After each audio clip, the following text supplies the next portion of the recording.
Here's what the right wing has in.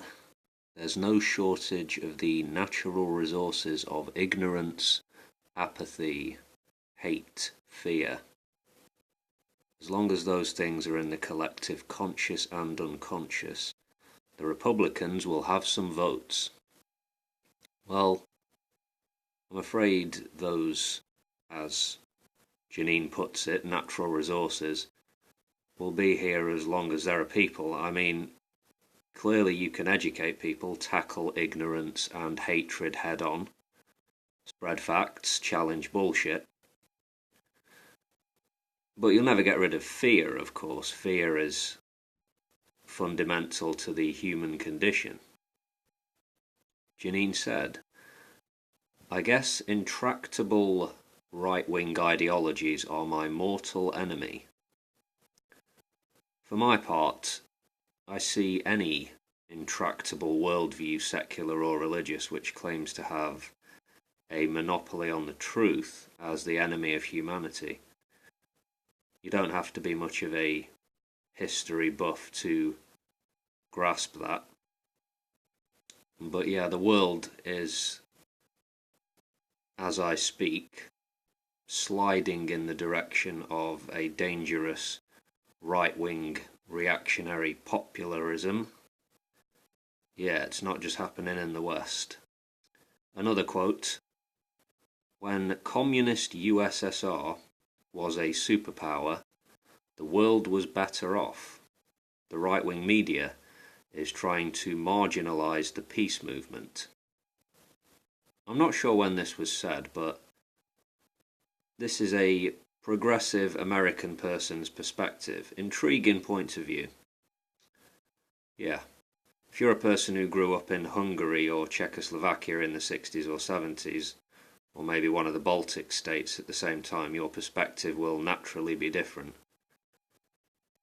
Just as an aside, I can remember as a kid watching the Berlin Wall get demolished on TV, the significance of which would have been lost on an 8-year-old, but yeah, one of my earliest memories.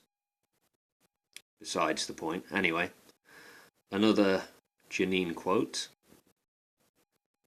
"To me, there is no greater act of courage than being the one who kisses first."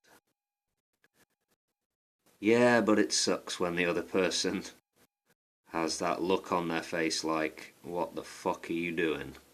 Or the unmistakable mixture of mild disgust and confusion plastered across their mug.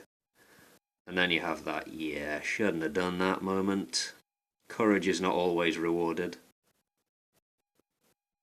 Janeane Garofalo appears to be a bit of a pessimist, if this one is anything to go by. "I guess I just prefer to see the dark side of things. The glass is always half empty and cracked, and I just cut my lip on it and chipped a tooth." I've seen her in a lot of movies over the years, good actor, and in interviews she seems like a really nice person, down to earth, grounded. Her success hasn't gone to her head, that's my take anyway. But what do I know, just an observation. Here's a good one. To finish: "To combat social awkwardness, I would just act like I couldn't be bothered. That kind of aloof persona or aloof demeanour. It's so off-putting," unquote.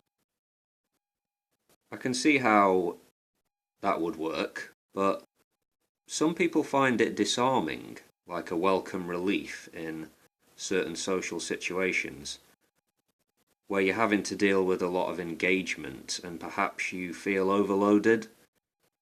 Yeah, an aloof personality can be a nice distraction of sorts. Alrighty, see you later folks. Peace.